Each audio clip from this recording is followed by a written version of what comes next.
Բարև ձեզ բարեկամներ, Փակ TV-ն եթերում է, և գիտեք այսօր ընթരാճ գնալով բազմահազար մեր ունկնդիրների խնդրանքին վերջապես հաջողվել է այն հարցերը ուղղել դուք կուսակցության նախագահ Վարդան Ղուկասյանին, որի պատասխաններին ավելի ճիշտ ձեզանից շատերը արդեն մի քանի օր էին սպասում են։ Պիտի ասեմ, որ այն պահից, երբ մենք հայտարարություն տվեցինք, որ շուտով Փակ TV-ի եթերում կլինի բացառիկ հարցազրույց Վարդան Ղուկասյանի հետ, 14,000-ից ավելի նրա հետևորդները ամենօրյա ռեժիմով մեզ հարցնում են, երբ է եթերը հեռարձակվելու այդ սպասված հարցազրույցը։ Ես պիտի ասեմ, որ այն ձգձգվեց նախ եւ առաջ, քանի որ հարցերը, որ ուղղված էին Փակ TV-ի կողմից, մեր կոլեկտիվը ուզում էր, որ անպայման ես ուղղեմ Վարդան Ղուկասյանին, բայց քանի որ ես էլ առողջական խնդիրներ ունեմ եւ գտնվում եմ Մոսկվայում, վերջապես որոշեցինք թեկուզ որոշակի սահմանափակումներով այնուամենայնիվ այդ հարցերը ուղղել Վարդան Ղուկասյանին եւ կարծում եմ հիմա դուք կստանաք նրա պատասխանները, թե ինչքանով է դա մեզ հաջողվել, թեկուզ աուդիո տարբերակով, հավատացեք, որ դա այնքան էլ հեշտ չէր, քանի որ ավելին ձեզ ասեմ, կապը չկար, մենք այդպես էլ հեռուստատեսային ազդանշանը չկարողացանք ստանալ եւ անցնելով Մոսկվա, Երևան, Միացյալ Նահանգներ այս երթուղով հարցերը վերջապես ուղղեցինք Վարդան Ղուկասյանին եւ մեզ հաջողվեց ստանալ այդ հարցերի պատասխանը։ Մենք, ինչպես ասում են, եթերում ենք, ողջունում ենք պարոն Ղուկասյանին եւ եթե նա պատրաստ է մեր այսօրվա զրույցին, ապա կարող ենք սկսել։ Մենք արդեն եթերում ենք եւ ես ուզում եմ արդից օգտվելով ողջունել պարոն Ղուկասյանի, եթե պատրաստ է կարող ենք սկսել, նախ ինչպես եք։ Բարև ձեզ, ոչինչ, շատ լավ, շնորհակալություն, դուք լավ լինեք, հուսով եմ շատ շուտով կապակցենք եւ մենք ձեզ տեսնենք ավելի առողջ վիճակում։ Դուք մտադիր եք մասնակցելու համապետական առաջիկա ընտրություններին, առանձին թիմով, թե կարող է նաեւ դաշինք կազմած։ Եթե լինի դաշինք, ապա ում հետ կկազմեք այդ դաշինքը։ Կապված ընտրությունների հետ իհարկե պարոն Ղուկասյանը մասնակցելու է, այսինքն դուք կուսակցությունը մասնակցելու է, բայց դաշինքով թե միայնակ դրա մասին իմ կարծիքով խոսելը դեռ շուտ է, բայց որ մասնակցելու է 100%-ով, հակառակ դեպքում մեզ ամբողջ պայքարը եւ այս ազատազրկումը էլի համար է։ Ձեր պատասխանից երևում է, որ պատրաստվում եք այդ ընտրություններում ստանալ ձայների մեծամասնություն, եթե այդպես չլինի, ապա կմիանաք որևիցե այլ կազմակերպության, այլ կուսակցության հետ եւ ովքեր կարող են լինել ձեր գործընկերները։ Ազգային ժողովում կկազմենք կոալիցիա թե ոչ, ես եւս չեմ բացառում, մենք պատրաստ ենք կոալիցիա կազմել ազգային ժողովում ցանկացած ընդդիմադիր ուժի հետ, ով ուզում է դա լինի, միայն թե լինի ընդդիմադիր, ռեալ ընդդիմադիր, այո, կազմելու ենք։ Պարոն Ղուկասյան, որպես նախկին օպերատիվ աշխատանքի լուրջ փորձ ունեցող սպայի, ինչպես եք գնահատում կրիմինալ իրավիճակը Հայաստանում։ Ուրեմն շատ հետաքրքիր հաստատեցիք, ես իմ կարող եմ ասել, որ նման իրավիճակ ես չեմ հիշում ոչ մի իշխանության օրոք, մեծ տիպի քաղաքական սպանություններ, հաջապայ որ բան հոգևորական դատեն, կամ հոգևորականներ կալանավորեն, նման բան չի եղել ոչ Լևոն Տեր-Պետրոսյանի, ոչ էլ մյուսների օրոք, սա չտեսնված դիկտատուրայի,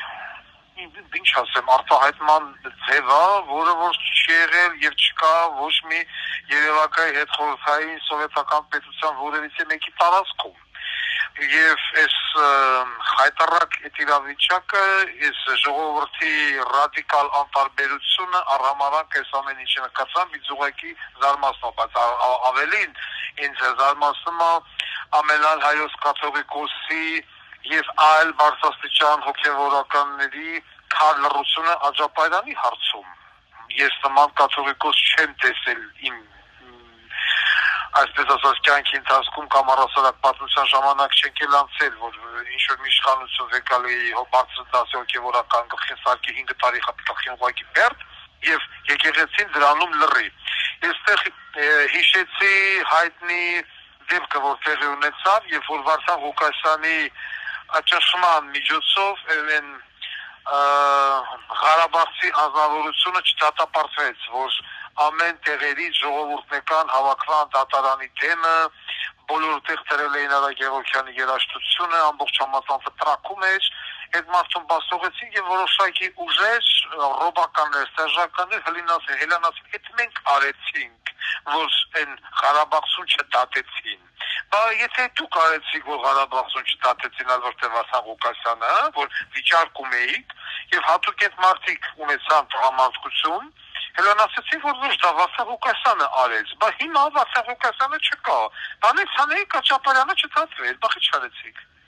Այդ նույն պատգամավորներով, տերտերներով եւ ես անգամ կոչ արեցի, չէ՞ դուք հլնեիք եւ դուք չտայք այդ մարդուն 5 տարի ինչի համար ինչ էր արել այդ մարդը։ Ես բացարձակ չեմ կարողանում հասկանալ։ Այդ ես համոզված եմ գալու է մի օր, այդ գլխավոր դատախազ, այդ մյուսներ պատասխան են տալու օրենքի առաջ բարես ամենաբուն իմաստով եւ ամենախիստ ձևով։ Բայց այն ժամանակ, երբ որ Վարդան Ղուկասյանը կար,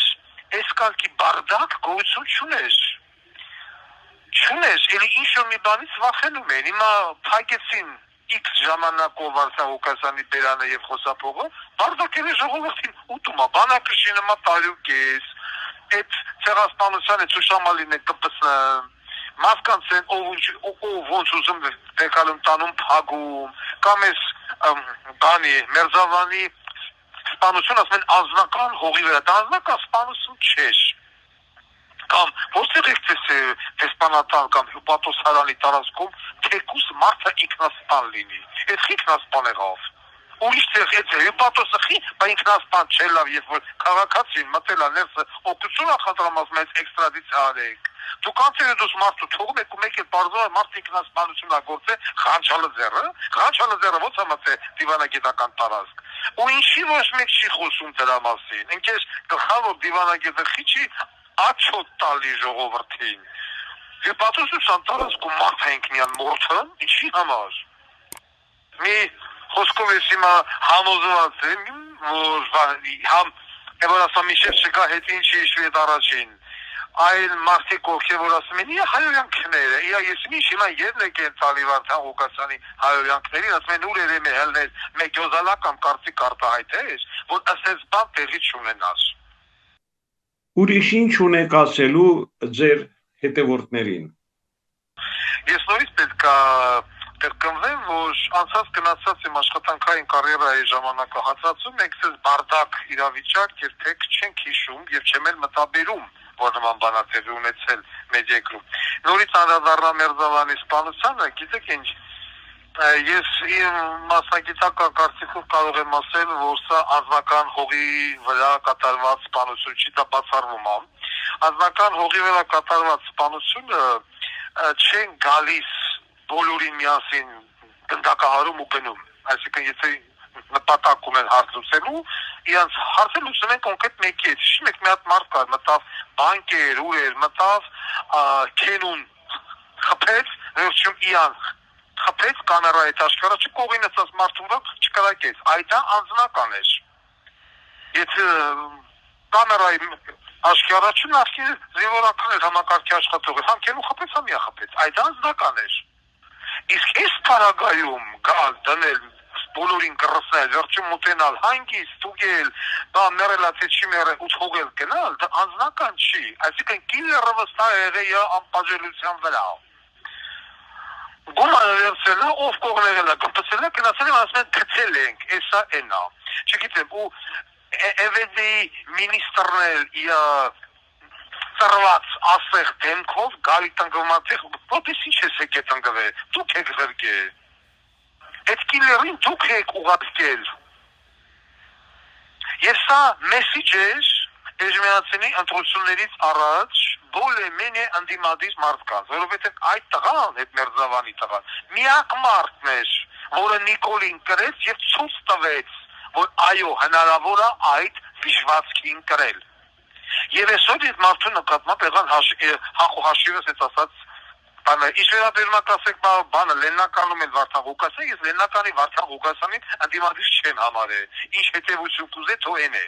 բայց այս Մերձավանի երիտասարդը երջանկահիշատակը ռեալ ընդդիմադիր էր և սա չներվեց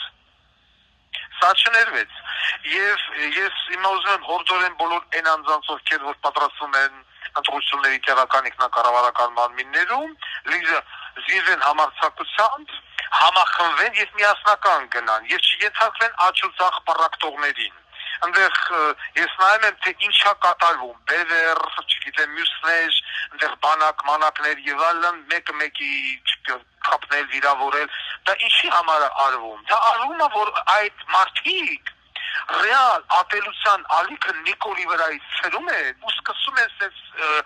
մեկը մյուսին հագցնել, կրծնել, բաժանել, որ տիրես դանով է տիրավիճակը, որ Նիկոլի վրայից ալիքը շեղվի այդ պառակտիչներին քիչ լսեք, այդ պառակտիչ երևույթների, որոնց հետևը բացի կնանիքից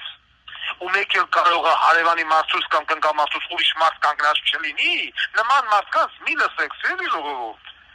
դրանք պառակտիչներ են, դրանք բուն թիրախի վրից ձեր ուշադրությունը շեղողներ են, իսկ հանրապետությունում տիրող նարկոբիզնեսի խայտառակ աճը, կոռուպցիայի խայտառակ աճը, սպանությունները, խոշտանգումները, լրագրողներին ծեծելը եւ այլ, այս ամենը սենց բան չի եղել 91 թվից սկսած։ Ու այս ամենը ինչ-որ մի հատ չընթռլակ Նիկոլա անում, ես դա բացառում եմ, որովհետեւ ստեղ մենակ Նիկոլը չի, եւ այդ Նիկոլի այս բարձակիրավիճակը ձեռատալի Սերժ Սարգսյան երևույթին առաջին հերթին, ասել եմ ու նորից կասեմ, այդ չիբուրաշկին Եվ այն մարդիկ ովքեր որ պաշտպանում են այդ չիբուրաշկին, շարունակում են թելել նույն Նիկոլի եւ Սերժի թելը։ Պակասը Ռոբիկն էլ չի, բայց գլխավոր հերոսը դա է։ Նման բարդակ չի եղել։ Եվ օգտվելով առիթից ուզում եմ ցավակցեմ սպանված անձանց, ընտանիքի բոլոր անդամներին, հարազատներին եւ կուզեն մեծ համաձայնվեն, կուզեն չէ պետք է ասեմ մի բան։ Քանի այս իշխանությունը կա եւ սրա նմանները այս սպանությունները չեն բացահայտել։ Ինչպես ռեալ դեռ չբացահայտվեց Ֆազի սպանությունը ով էր դրա հետևում կանգնած։ Ես ասել եմ ով է դրա հետևում կանգնած։ Վեկալ է տարել են ընկերբանը Ռուստամին, բայց մենակ Ռուստամը չի։ Այն մարդամեկը կա, որի ձեռները ասում է պոլոկը կրավի, ինքեշ նարեկ է, ինչ է դրա անունը, ազգային շիշ բռնողը, ազգային ժողովի պատգամավոր։ Ամենամեծ հանցագործներից բնը մեկը։ Իսկ այս դեպքում, սա միանշանակ բանը բացառում եմ, որ սա կբացահայտվի սրանց օրոք։ Եվ այո, սա բանը ունեցել նախապատմություն ունեցող դեպքեր և սրա գլխավոր պատասխանատուն, գլխավոր դատախազուհին է, որը որ չեմ ուզում ասեմ Ես գիտեմ, որ նա ամուսին ունի, բայց ամուսինը պիտի մի քիչ ուշադիր լինի,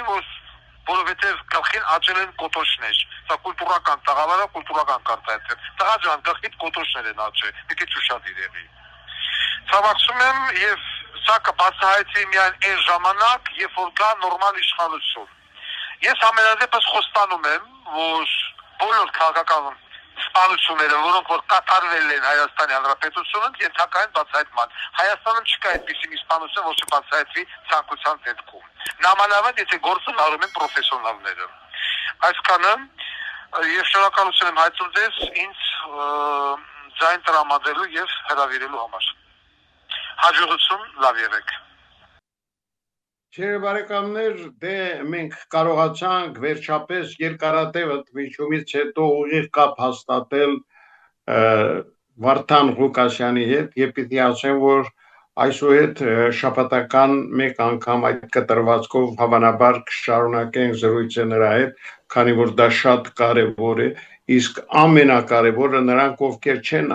հասցրել բաժանորդագրվել մեր ալիքին, բաժանորդագրվեք, այս հնարավորությունը բաց մի թողեք, որովհետև դրանք լինելու են բացառիկ զրույցներ, իսկ այդ զրույցների ընթացքում այնպիսի անակնկալներ են լինելու, որ դուք էլ կարող եք անգամ զարմանալ։ Դե քանի որ մեր ալիքն էլ կոչվում է փաստերի,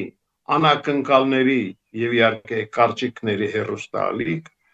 կարծում եմ, որ նման տարբերակով աշխատելը մեր վաղեմի ընկերոջ հետ կդառնա այսպես մշտական գործելակերպ եւ ամենակարևորը դուք կստանաք առաջին ձեռքից ճշմարտացի այն կարևոր ինֆորմացիան, որի կարիքը այսօր մեզանից շատ-շատերը իսկապես ունեն։ Այնպես որ այսօր այսքանը մնացեք լավատես եւ հավատացեք, որ հիմնական անակնկալները դեռ առջևում են։ Ցտեսություն։